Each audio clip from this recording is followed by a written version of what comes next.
ഈ ആർത്രൈറ്റിസ് എന്ന് പറഞ്ഞാൽ ശരിക്കും പറഞ്ഞാൽ എന്താണ്, ഏത് ഏജ് ഗ്രൂപ്പിലാണ് വരുന്നത്, എന്തൊക്കെ വെറൈറ്റി ഉണ്ട്, പലതരം ആർത്രൈറ്റിസ് ഉണ്ട്. അപ്പോൾ അതിനെക്കുറിച്ചാണ് ഞാൻ ഇന്ന് നിങ്ങളുടെ ചർച്ച ചെയ്യുന്നത്. ജോയിൻറ്റ് ഡിസീസ് അല്ലെങ്കിൽ ആർത്രൈറ്റിസ് ഇത്രയും പ്രിവലൻ്റ് ആയിട്ട് അന്ന് ഉണ്ടായിരുന്നില്ല. ഞാനൊക്കെ കോളേജിൽ പഠിക്കുന്ന സമയത്താണെങ്കിൽ അവിടെ ഇവിടെയും ഒരു ജോയിൻറ്റ് ക്ലിനിക് ഉണ്ടെങ്കിലായി, അപ്പോഴാണ് ഡെവലപ്പ് ചെയ്ത് വരുന്നത്. നമുക്ക് എങ്കിൽ എത്ര ദിവസം നമുക്ക് റെസ്റ്റ് ചെയ്യാൻ പറ്റും. അപ്പോൾ ഇൻഫ്ലമേഷൻ ഡെഫിനറ്റ്ലി നമ്മൾ അഡ്രസ്സ് ചെയ്യണം. അതിനോടൊപ്പം തന്നെ പതുക്കെ ഇങ്ങനത്തെ കാര്യങ്ങൾ ചെയ്ത് ജോയിൻറ്റ്സിനെ മൂവ് ചെയ്യാനായിട്ട് ശ്രമിക്കണം.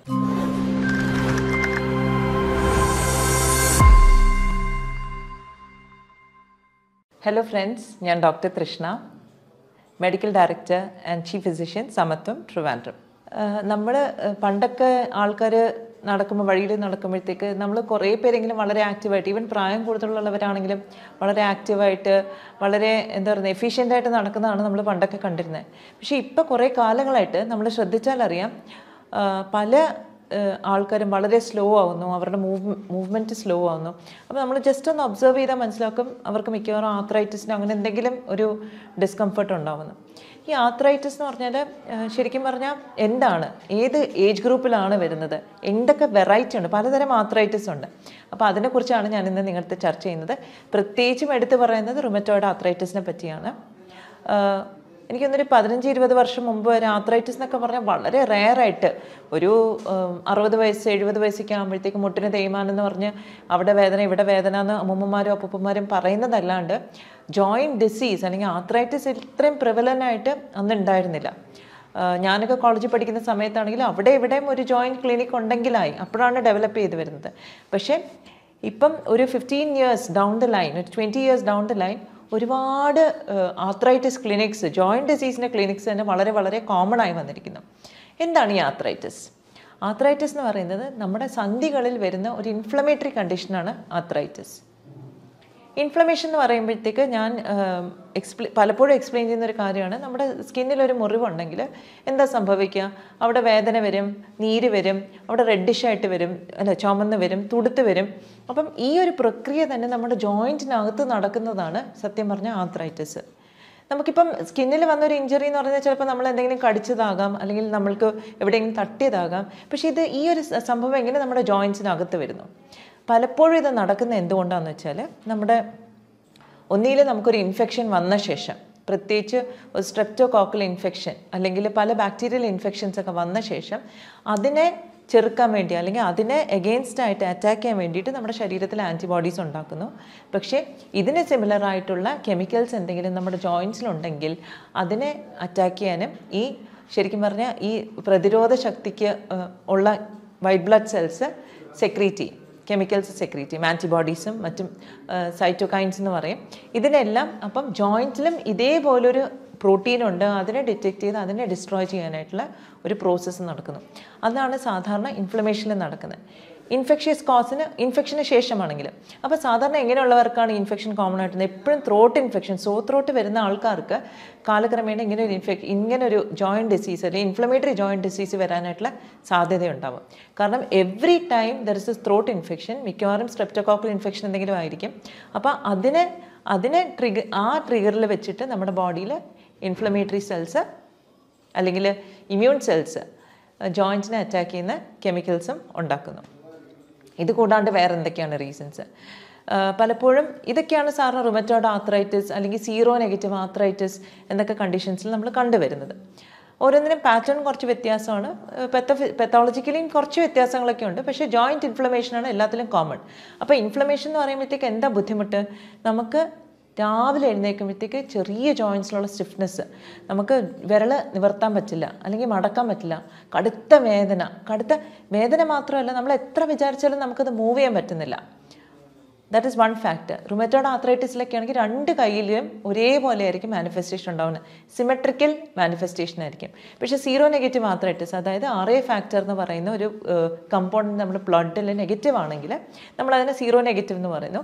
അതിൽ ചിലപ്പം ഇങ്ങനെ സിമെട്രിക്കൽ ആവണമെന്നില്ല, 2 കൈയിലും ഒരേപോലെ ആവണമെന്നില്ല, ഒരു കൈയിലാകാം, ഒരു കാലിലാകാം, അങ്ങനെയൊക്കെ വ്യത്യാസങ്ങൾ വരാം, എസിമെട്രിക്കലായിരിക്കും. പക്ഷേ ഇതിൽ സിംറ്റംസ് നമ്മൾ നോക്കുകയാണെങ്കിൽ യൂഷ്വലി നമ്മളൊരു യങ് അഡൾട്ട്ഹുഡിൽ, അതായത് ഒരു 20 വയസ്സ് ആ ഏജ് ഗ്രൂപ്പിലായിരിക്കും ഇത് കോമൺ ആയിട്ട് കണ്ടുവരുന്നത്. കൂടുതലും നമ്മൾ ശ്രദ്ധിച്ചാൽ കാണും മൾട്ടിപ്പിൾ ജോയിൻറ്റ്സ് ഇൻവോൾവ് ആയിരിക്കും. ഒരു ജോയിൻറ്റ് മാത്രമല്ല, ശരീരത്തിലെ പല ഭാഗങ്ങളും ഇൻവോൾവ് ആയിരിക്കും. ഇതിൻ്റെ ഒപ്പം തന്നെ ചിലപ്പോൾ നമ്മുടെ നട്ടിലും ഇൻവോൾവ് ആയിരിക്കും. അപ്പോൾ അങ്ങനെ ഒരു സിറ്റുവേഷനിൽ നമുക്ക് കടുത്ത നടുവേദന, എഴുന്നേറ്റ് നിവർന്നിരിക്കാൻ പറ്റുന്നില്ല, ആകെപ്പാടൊരു ബുദ്ധിമുട്ടും അസ്വസ്ഥതയായിരിക്കും. ഇതിൻ്റെയൊക്കെ ബുദ്ധിമുട്ട് എന്താണെന്ന് വെച്ചാൽ, ഒരു യങ് ഏജിൽ വളരെ ആക്റ്റീവായിട്ടും എന്താ പറയുന്നത്, വളരെ ആസ്വദിച്ചും ജീവിക്കേണ്ട ഒരു ഏജ് ഗ്രൂപ്പിൽ നമ്മൾ കിടപ്പിലായി പോകുന്ന ഒരു അവസ്ഥ വരെ വന്നേക്കാം, സിവിയർ അറ്റാക്ക് ആണെങ്കിൽ. അപ്പം ഇതിനെ നമ്മൾ വെച്ചുകൊണ്ടിരിക്കുമ്പോഴത്തേക്ക് ജോയിൻറ്റ് കൂടുതൽ ഡാമേജ്ഡ് ആയി പോകുന്നു. അപ്പം ഇറിവേഴ്സിബിൾ ചേഞ്ചസിലേക്ക് പോകുന്നു. നമ്മൾ എക്സ്റേ എടുത്ത് നോക്കിയാൽ നമുക്കത് കാണാൻ പറ്റും ആ ചേഞ്ചസ്. ഇതിനെന്താണ് ഒരു പ്രതിവിധി? അപ്പോൾ ആദ്യം നമ്മൾ പറഞ്ഞു infection can be major trigger. അപ്പോൾ ഇൻഫെക്ഷൻസ് ഫ്രീക്വൻ്റ് ആയിട്ട് വരാതിരിക്കാൻ നമ്മൾ ശ്രദ്ധിക്കണം.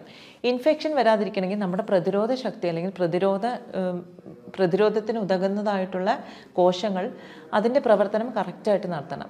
അവിടെയാണ് നമുക്ക് പ്രാധാന്യം കൊടുക്കുന്നത്. കാരണം ഞാൻ പറഞ്ഞ കണക്ക് നമ്മുടെ ഒരു ട്രോപ്പിക്കൽ ക്ലൈമറ്റാണ്.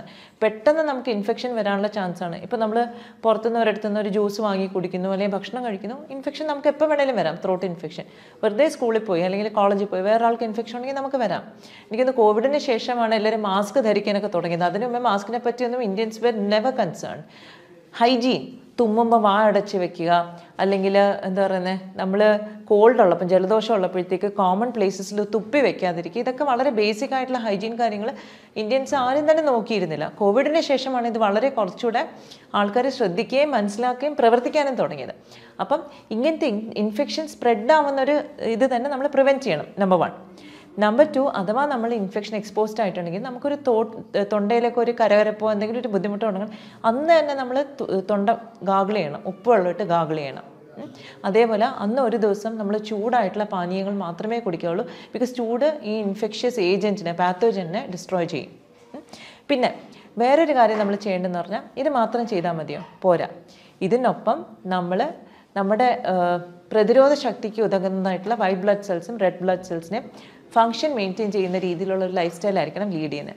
അപ്പോൾ അതിന് നമുക്ക് ഭക്ഷണത്തിൽ അത്യാവശ്യം മഞ്ഞൾ, ടേമറിക്, തുളസി ഇതൊക്കെ നമുക്ക് ധാരാളം ഭക്ഷണത്തിൽ ഉപയോഗിച്ചാൽ നമുക്ക് ഇങ്ങനത്തെ ഇൻഫെക്ഷൻസ്, പെപ്പർ, കുരുമുളക്, ഇഞ്ചി, ഇതെല്ലാം നമ്മുടെ ഇൻഫെക്ഷൻസിനെ പ്രിവെൻറ്റ് ചെയ്യാനായിട്ട് നമ്മൾ ഒരുപാട് സഹായിക്കും.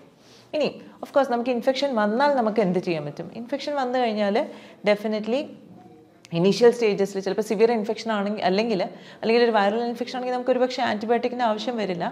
അപ്പോഴും നമ്മൾ ഈ ഗാഗ്ലിംഗ്, സ്റ്റീം ഇൻഹലേഷൻ, തുളസി കഷായം ഇങ്ങനത്തെ കാര്യങ്ങളൊക്കെ മസ്റ്റായിട്ടും ചെയ്തിരിക്കണം. 3-4 പ്രാവശ്യം നമുക്കൊരു ദിവസം ഇത് ചെയ്താൽ നമുക്ക് ആ കാരണം എന്താണ്, ഇനീഷ്യലി ഒരു ഇൻഫെക്ഷൻ സ്റ്റേജിന് നമ്മുടെ ശരീരത്തിൽ കയറിയിട്ട് നമ്മുടെ പ്രതിരോധ ശക്തി അതിനെ ഡിസ്ട്രോയ് ചെയ്യാൻ പറ്റിയില്ലെങ്കിൽ ഈ ഇൻഫെക്ഷ്യസ് ഏജൻറ്റ് സ്പ്രെഡ് ആവും, അത് അവിടെ കോളനൈസ് ചെയ്യും.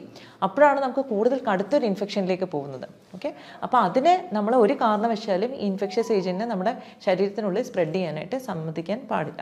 അപ്പോൾ അതിനാണ് നമ്മൾ ഫ്രീക്വൻ്റ് ആയിട്ട് ഇത് ചെയ്യണം എന്ന് പറയുന്നത്. അപ്പോൾ എത്ര ദിവസം നമുക്ക് സിംറ്റംസ് ഉണ്ടോ അത്രയും ദിവസം നമുക്ക് ഈ പറഞ്ഞ കാര്യങ്ങളെല്ലാം റെഗുലറായിട്ട് ചെയ്യണം. ഇതൊക്കെ ഇൻഫെക്ഷൻ്റെ കേസിൽ. ഇനി ഇൻഫെക്ഷൻ കൊണ്ട് മാത്രമാണോ ആർത്രൈറ്റിസ് വരുന്നത്? ഒരു പക്ഷേ അല്ല. ജനറ്റിക്, അതായത് ജനിതകമായിട്ടുള്ള ഒരു ടെൻഡൻസി ഉണ്ടെങ്കിലും ഒരു പക്ഷേ ആർത്രൈറ്റിസ് വരാം. ചില ആൾക്കാർക്ക് കോൾഡ് ക്ലൈമറ്റിൽ, വളരെ തണുത്തൊരു അന്തരീക്ഷത്തിൽ ചിലപ്പോൾ ഫംഗസിൻ്റെ പ്രസൻസ് ഉണ്ടെങ്കിലും ചിലപ്പോൾ ആർത്രൈറ്റിസ് ട്രിഗർ ചെയ്തേക്കും. കാരണം ഈ ഫംഗൽ സ്പോർസ് അല്ലെങ്കിൽ മോൾഡ് അതും നമ്മുടെ ബോഡിയിൽ നിന്ന് ഇങ്ങനെ ഒരു ഇൻഫ്ലമേറ്ററി റിയാക്ഷൻ സ്റ്റിമുലേറ്റ് ചെയ്തേക്കാം. അപ്പം ബാക്ടീരിയൽ ഇൻഫെക്ഷൻസ് മാത്രമല്ല, ഫംഗൽ ഇൻഫെക്ഷൻസോ വൈറൽ ഇൻഫെക്ഷൻസ് എല്ലാം ട്രിഗർ ചെയ്യാം. എക്സ്പോഷർ ഉണ്ടെങ്കിൽ മാത്രം കൂടെ ട്രിഗർ ചെയ്യാം. കാരണം ഏതൊരു പ്രോട്ടീനും ഏതൊരു ഫോറിൻ ബോഡിയും നമ്മുടെ ശരീരത്തിൽ കയറിയാൽ അതൊരു ആൻറ്റിജനായിട്ട് കണക്കാക്കി നമ്മുടെ ശരീരത്തിന് എന്തെങ്കിലും ത്രെറ്റ് ഉണ്ടെങ്കിൽ അതിനെ ഡിസ്ട്രോയ് ചെയ്യുന്ന ഒരു ജോലിയാണ് നമ്മുടെ WBC ചെയ്യുക. അത് ന്യൂട്രോഫിൽസ് എന്ന് പറയുന്ന കുറച്ച് സെൽസ് ഉണ്ട്, ഫാഗോസൈറ്റോസിസ് എന്ന് പറഞ്ഞൊരു പ്രോസസ്സ് ഇതിനെ ചുറ്റി അതിനെ ഡിസ്ട്രോയ് ചെയ്ത് കളയുന്നു. അല്ലെങ്കിൽ ആൻറ്റിബോഡീസ് ഉണ്ടാക്കുന്നു, ലിംഫോസൈറ്റ്സ്, അതും ഇതിനെ ഡിസ്ട്രോയ് ചെയ്ത് കളയാൻ സഹായിക്കുന്നു. അപ്പം ഇങ്ങനെ ഒരു എക്സ്പോഷർ ഉണ്ടെങ്കിൽ തന്നെ നമുക്ക് ചിലപ്പം ഇങ്ങനത്തെ അസുഖങ്ങൾ ട്രിഗർ ചെയ്യാം. അപ്പം നമ്മൾ ചെയ്യേണ്ടത് ഇമ്മ്യൂൺ റെസ്പോൺസിനെ സപ്രസ് അല്ല ചെയ്യേണ്ടത്. കാരണം നമ്മുടെ ഇമ്മ്യൂണിറ്റി നമ്മളെ ഇൻഫെക്ഷൻസിൽ നിന്ന് പ്രൊട്ടക്റ്റ് ചെയ്യുന്നൊരു കാര്യമാണ്. അപ്പം ഈ റുമറ്റോയ്ഡ് ആർത്രൈറ്റിസോ സീറോ നെഗറ്റീവ് ആർത്രൈറ്റിസിലോ ഒക്കെ ഇമ്മ്യൂൺ സിസ്റ്റം റോങ് ആയിട്ട് പ്രവർത്തിക്കുന്നു എന്നുള്ളതാണ്, നമ്മുടെ കോശങ്ങളെ തന്നെ ഡിസ്ട്രോയ് ചെയ്യുന്നു. അപ്പോൾ അതിനെയാണ് നമ്മൾ ശരിക്കും പറഞ്ഞാൽ പ്രിവെൻറ്റ് ചെയ്യേണ്ടത്.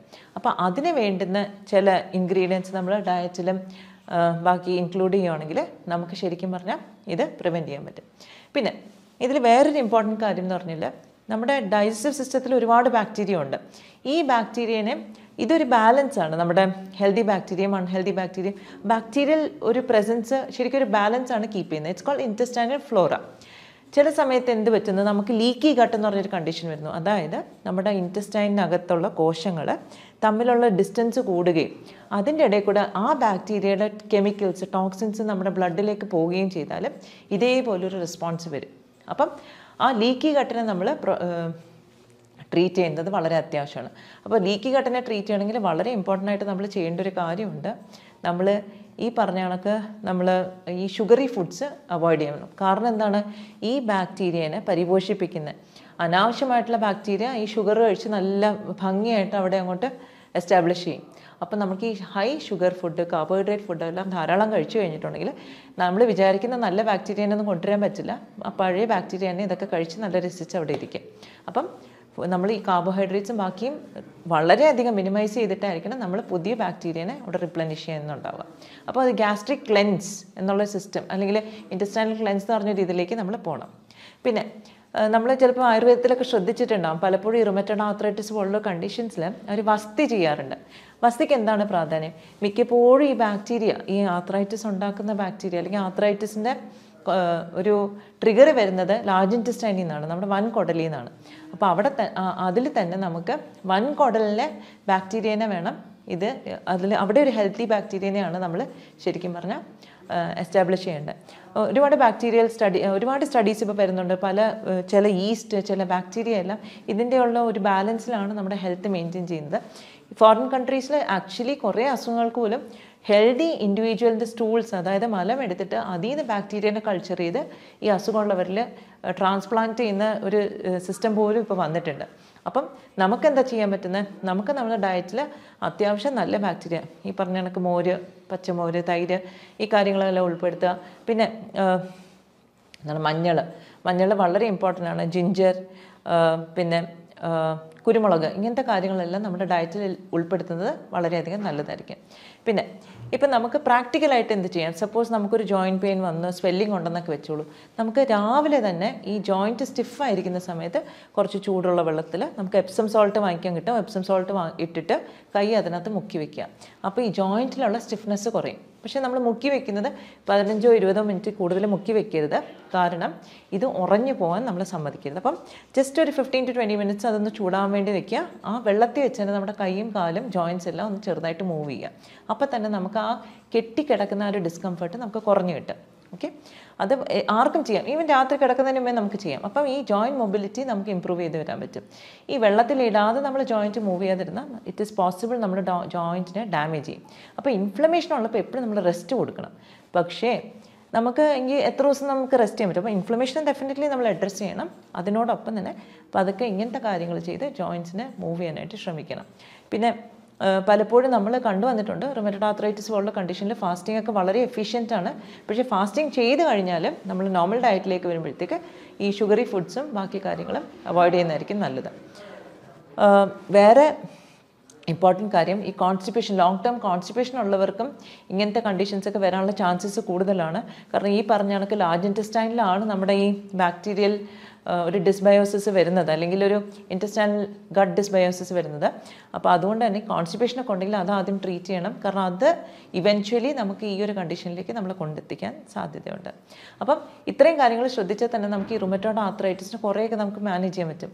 പലപ്പോഴും നമ്മൾ ഡ്രഗ്സ് ഓഫ് ചോയ്സ് വരുന്ന ഇമ്മ്യൂണോ സപ്രസൻസ് ആണ്. പക്ഷേ അത് നമ്മുടെ പ്രതിരോധത്തെ സപ്രസ് ചെയ്യുന്നതിനെക്കാട്ടിലും നമുക്ക് ആവശ്യത്തിന് പ്രതിരോധം വേണം. അതോടൊപ്പം തന്നെ നമുക്ക് ഈ ഡിസീസിനെ നമുക്ക് മാനേജ് ചെയ്ത് ക്ലിയർ ആക്കാനും പറ്റണം. അപ്പോൾ അതാണ് ഏറ്റവും ഇമ്പോർട്ടൻറ്റ്. പിന്നെ ഇതിൽ ഏറ്റവും ഇമ്പോർട്ടൻ്റ് ആയിട്ടുള്ള വേറൊരു കണ്ടീഷൻ നമ്മൾ പലപ്പോഴും അഡ്രസ്സ് ചെയ്യുന്നതാണ് ഓസ്റ്റിയോ ആർത്രൈറ്റിസ്. ഈ ഓസ്റ്റിയോ ആർത്രൈറ്റിസ് എന്ന് പറഞ്ഞാൽ പ്രായം കൂടിയുള്ളവർക്ക് മുട്ടിനും ഒക്കെ തേയ്മാനം വരുമ്പോൾ ഉണ്ടാകുന്ന അതൊരു ഡീജനറേറ്റീവ് കണ്ടീഷനാണ്. അതായത് പ്രായാധിക്യം മൂലം പല പ്രാവശ്യം നമ്മളൊരു ജോയിൻറ്റിനെ ഉപയോഗിച്ച് കഴിയുമ്പോൾ അതിൽ വരുന്ന തേയ്മാനമാണ് ഓസ്റ്റിയോ ആർത്രൈറ്റിസ്. അപ്പം ആ ഓസ്റ്റിയോ ആർത്രൈറ്റിസ് എന്ന് പറഞ്ഞാൽ ആർത്രൈറ്റിസ് എന്നാണ് പേരെങ്കിൽ കൂടെ അവിടെ ഇൻഫ്ലമേഷനെക്കാട്ടിലും ഒരു ഡീജനറേഷനാണ് ഉണ്ടാകുന്നത്. അപ്പോൾ അതിന് നമ്മൾ കാർട്ടിലേജ്, നമ്മുടെ രണ്ട് സന്ധികളുടെ ഇടയിലുള്ളൊരു പാഡ് മാതിരിയാണ് കാർട്ടിലേജ്. ആ കാർട്ടിലേജിനെ പരിപോഷിപ്പിക്കുന്ന കാര്യങ്ങൾ ഗ്ലൂക്കോസമിൻ, കോൺട്രോയിറ്റിൻ എന്ന് പറയുന്ന കുറേ ഇൻഗ്രീഡിയൻസ് ഉണ്ട്, അതായിരിക്കണം നമ്മൾ കൂടുതൽ കൊടുക്കുന്നുണ്ടാവുക ഫുഡിൽ. അപ്പോൾ അതിൽ വെച്ചിട്ട് നമുക്ക് കാർട്ടിലേജിനെ കുറേയൊക്കെ റിപ്ലനിഷ് ചെയ്യാൻ പറ്റും. പിന്നെ വെയിറ്റ് ഉള്ളവരാണെങ്കിൽ ഈ പറഞ്ഞ റുമറ്റോയ്ഡ് ആർത്രൈറ്റിസ് ആയിക്കോട്ടെ, സീറോ നെഗറ്റീവ് ആർത്രൈറ്റിസ് ആയിക്കോട്ടെ, ഓസ്റ്റിയോ ആർത്രൈറ്റിസ് ആയിക്കോട്ടെ, ഇതിനെല്ലാം ജോയിൻസിനെയും കൂടുതൽ ഡാമേജ് ചെയ്യും വെയിറ്റ് ഉണ്ടെങ്കിൽ. അപ്പോൾ വെയിറ്റ് മാനേജ് ചെയ്യുക വളരെ ഇമ്പോർട്ടൻ്റ് ആയിട്ടുള്ള കാര്യം. അപ്പോൾ ഒബേസിറ്റി ഉള്ളവരെല്ലാം make sure that you manage your weight well and arthritic symptoms will definitely come down. അപ്പം ഇത്രയും കാര്യങ്ങൾ ശ്രദ്ധിച്ചാൽ തന്നെ നമുക്ക് റുമറ്റോയ്ഡ് ആർത്രൈറ്റിസ് ഒക്കെ വളരെ ഭംഗിയായിട്ട് മാനേജ് ചെയ്യാനായിട്ട് സാധിക്കും.